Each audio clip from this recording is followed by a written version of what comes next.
Le bonus, le supplément du Récap Info, cette semaine avec Éric Piolle, maire écologiste de Grenoble. Dans ce Récap Info, on parle beaucoup de sécurité.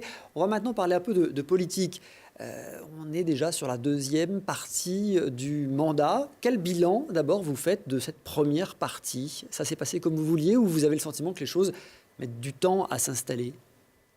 Les choses mettent du temps à s'installer, mais ça, on le sait. Je crois que, nous avons fait le choix de finalement faire ce que les Grenoblois, il me semble, attendent et ce pourquoi ils nous ont missionnés, ce qu'ils font eux-mêmes dans leur vie quotidienne, dans leur sphère privée ou dans leur action économique, à savoir changer tout en même temps.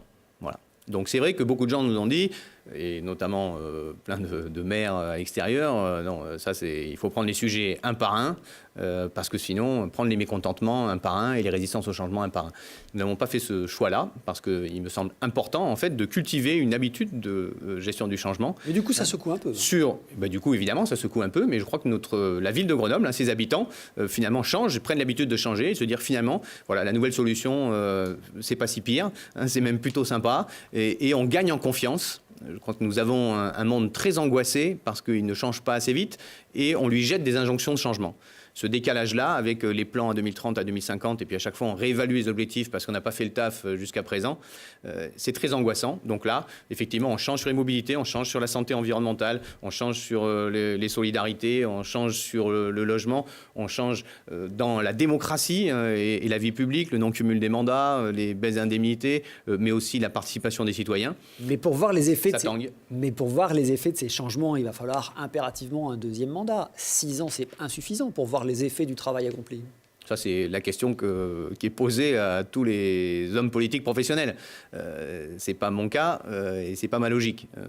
Nous regardons, je me suis engagé en disant voilà en quoi je pense être utile, voilà pourquoi finalement je fais ce choix de l'engagement politique. C'est récent, je le fais avec cœur, un engagement plein et entier. On en a choisi un projet, on a choisi une équipe, on a choisi une méthode, un cap qui a été proposé et validé par les Grenoblois. C'est ça qui est important. Et c'est un projet et un cap de long terme, mais qui change beaucoup de choses tout de suite. Oui. Vous pensez avec des solutions bonnes pour tout de suite et bonnes pour le long terme. Vous pensez à 2020 ? C'est pas l'heure aujourd'hui. Voilà, c'est pas l'heure. Donc on est dans ce projet, hein, et surtout, je crois que les Grenobloises et les Grenoblois se saisissent de ces questions. Quand on voit comment leur implication dans l'espace public se joue, hein, sur la végétalisation, quand on voit comment ils sont impliqués dans des actions économiques comme la monnaie locale qui marche très bien, ou exactement, ou comme les magasins coopératifs comme l'Éléphane, quand on voit tout cela, on se dit que cette énergie, elle est là, c'est réjouissant et on peut gagner en confiance ensemble dans notre capacité à affronter les défis du moment, le chômage, la solidarité, l'ouverture au monde et le dérèglement climatique. C'est ce que vous me dites, ces changements, comment ça prend ? Aussi parce qu'on a une action cohérente. C'est-à-dire que la ville de Grenoble, elle est passée en 100% énergie renouvelable depuis le 1er janvier 2016. Elle agit partout en cohérence et à force, effectivement, je crois que ça donne confiance dans l'action publique. Éric Piolle, maire écologiste d'une grande ville de France. Vous savez qu'on vous regarde aussi ailleurs dans l'Hexagone. Et on vous a vu il y a quelques semaines aux côtés d'Anne Hidalgo sur la tombe du général de Gaulle. Oui. Ça a un peu surpris. Grenoble est une ville compagnon de la Libération. Et donc, à ce titre, le Conseil national de l'Ordre de la Libération est l'organisateur de cette journée du 9 novembre et l'organisateur des cérémonies du 18 juin. Jusqu'à présent, nous avions un compagnon de la Libération, le colonel Moore, qui s'était engagé dans la résistance à 17 ans, un parcours éblouissant, qui était là et qui finalement représentait le Conseil. Il est décédé en septembre et c'est maintenant, de par la loi, c'est une loi de 99, cette responsabilité de transmission de cette histoire qui est fondamentale pour l'histoire de France, elle a été transférée aux 5 communes, nous ne sommes que 5, Paris, Nantes, Grenoble, Vassy-en-Vercors et l'Île-de-Saint. Et donc nous prenons notre rôle, les maires étaient là et évidemment, je porte ce flambeau. La résistance, c'est quelque chose de fondamental à Grenoble, en France, et c'est aussi une leçon d'engagement pour les défis à venir. Encore un petit mot de politique nationale. On vous a vu, avant les dernières présidentielles, soutenir Nicolas Hulot, enfin appeler Nicolas Hulot à être candidat, ce qu'il n'a finalement pas fait, puis soutenir Jean-Luc Mélenchon. Nicolas Hulot, vous trouvez qu'il s'en sort comment au gouvernement ? Vous dites, il sait qu'il va avaler des couleuvres, mais il doit tenir bon.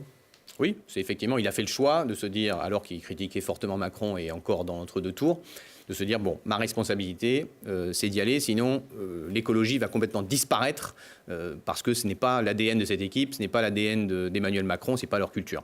C'est du courage, ça, pour vous? Et donc, il fait ce choix-là. Avoir accepté cette proposition, c'est du courage. Oui, vous l'auriez fait? Vous l'auriez fait?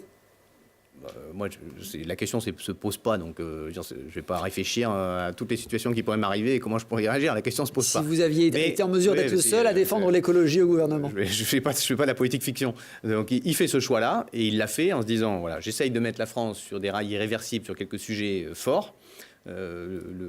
Et je sais évidemment Quitte à avaler des je suis seul. Oui, il l'a dit lui-même au Congrès des maires. Hein. Il est venu nous voir, il a fait un discours, il a dit je suis souvent très seul, aidez-moi.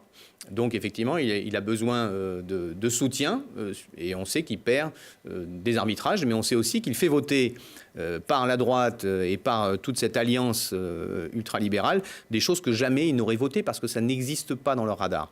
Donc la présence de Nicolas Hulot permet de faire vivre l'écologie et les changements dont ont besoin la France dans une équipe qui, elle, fait le choix de casser le logement social avec la baisse des APL, d'arrêter les contrats aidés, de supprimer l'impôt sur la grande fortune, etc., etc. Il faut dire que les écologistes, sur le plan national, ils n'ont plus une très très grande visibilité. Hein. Où sont passés les écologistes? Les écologistes, je pense qu'en termes de majorité culturelle, ça a plutôt progressé. Mais aujourd'hui, en termes de réalité d'action, effectivement, le gouvernement ne fait pas de l'écologie. Et ce que nous avons fait à Grenoble, nous, c'était de dire, voilà, comment on regarde cette majorité culturelle, citoyenne, solidaire, écologiste, comment, au lieu de se voir en contre-pouvoir, comment elle se voit en meneur de majorité. C'est ce que nous avons réussi à Grenoble en 2014.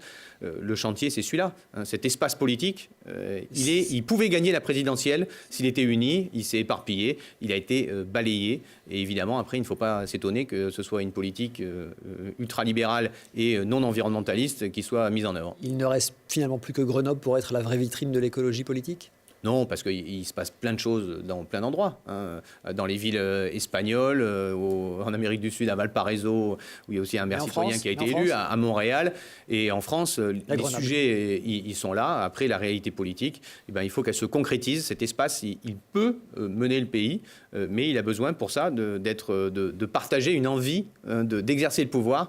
Et je crois que c'est ça, finalement, le défi. Réussir à se dire que oui, on a le courage d'affronter la réalité, de prendre des décisions qui ne sont pas facile, mais du coup, ça fait changer les choses sur le fond. Même si ça tangue un peu, c'est ce que vous nous dites. Même si ça tangue un peu, mais je crois que c'était le sens de mon engagement politique et c'est toujours ça qui me donne de l'énergie tous les jours pour cet engagement. Éric Piolle, invité cette semaine du Récap Info. Merci d'être avec nous. Rendez-vous sur Télé Grenoble pour voir cette émission.